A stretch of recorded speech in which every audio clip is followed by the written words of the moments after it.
Hello, Miss Brennan. Hello, Tommy. Nice to meet you. So Tommy, I have heard you had a new diagnosis, generalized anxiety disorder, and that you like to discuss it. So in the psychiatric world, we use the Diagnostic and Statistic Manual of Mental Health Disorders, 5th edition, or DSM-5 for short, to diagnose patients. So patients have to meet certain criteria to get a certain diagnosis. So for generalized anxiety disorder, there are 6 criteria that they must meet. The first criteria is the anxiety and worry must be present most of the days for at least 6 months. The second criteria is that the individual finds this worry or anxiety difficult to control. The third criteria is that they must have the following 3 of the 6 physical issues. So either restlessness and feeling on the edge, feeling being tired out easily, difficulty concentrating or the mind going blank, irritability, muscle tension, and sleep disturbances. That could include falling asleep, and also if you did have a good night's sleep, you wake up and you still feel tired. So you have to have at least 3 of those 6. Um, the fourth criteria is the anxiety, worry, or the physical symptoms are causing significant distress or impairment in your life.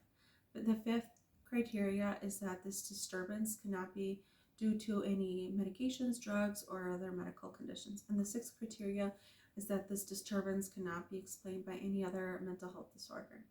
So there are certain key features of GAD.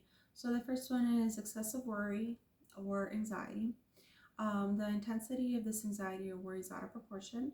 It interferes with psychosocial functioning, and 4, it often occurs without any triggers. There's also other symptoms of GAD, such as muscle soreness or aches, feeling shaky, dizzy, trembling or twitching, sweating, headaches, nausea, diarrhea, and an exaggerated startle response.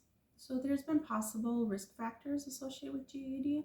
The first one that research has found is having a perfectionist temperament or personality trait. So in a meta-analysis published in the Journal of Clinical Psychology, revealed that patients with generalized anxiety tend to have a more perfectionist traits than the average person due to their inability to tolerate uncertainty.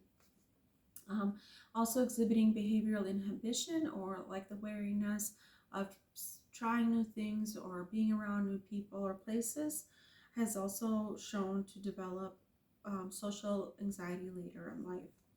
Um, Being overzealous in seeking reassurance or approval from anxiety can also cause GAD from others, and then having a negative affectivity or the tendency to experience negative emotions have also been shown to create a disposition to view situations more threatening than they really are, which increases the anxiety in a patient.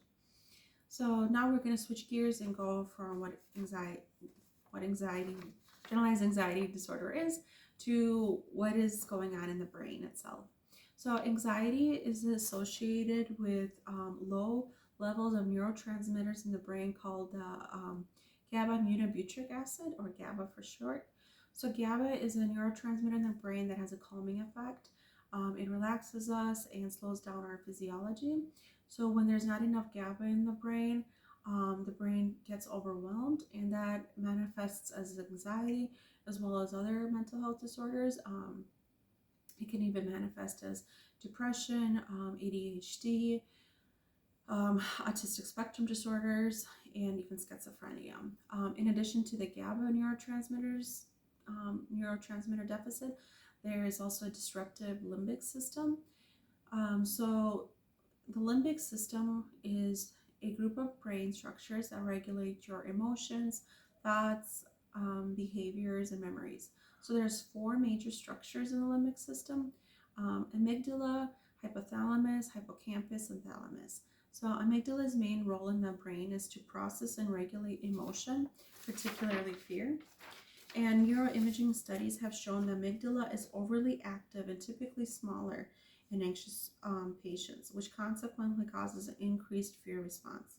The activated amygdala sends a distress signal to the hypothalamus, which activates the sympathetic nervous system and prepares the body for the fight or flight response, increasing the heart rate, blood pressure, and respiration rate. And then the hypothalamus also activates the hypothalamic pituitary adrenal axis, which is a network of organs and hormones that trigger the cortisol, the stress hormone in your body. In addition to triggering that, it's also responsible to stop the stress response once the immediate danger is no longer there. Scientific evidence have shown that in addition to the hypothalamus pituitary adrenal axis abnormalities in patients with GAD, the hypothalamus itself tends to be smaller in volume or size as well. Another structure that's important in controlling anxiety is the hippocampus. So studies have shown that the hippocampus contains anxiety cells that become more active during stressful situations. So in patients with anxiety, there's an increased neural excitability in these cells. And then lastly, the thalamus, which is the brain structure in your brain that processes all of your sensory information except for smell. And then that information gets sent to the cerebral cortex to do higher level functioning.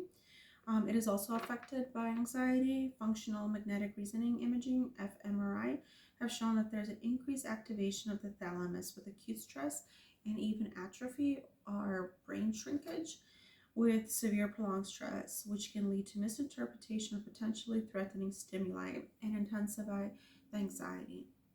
So, do you have any questions for me? Thank you for your time.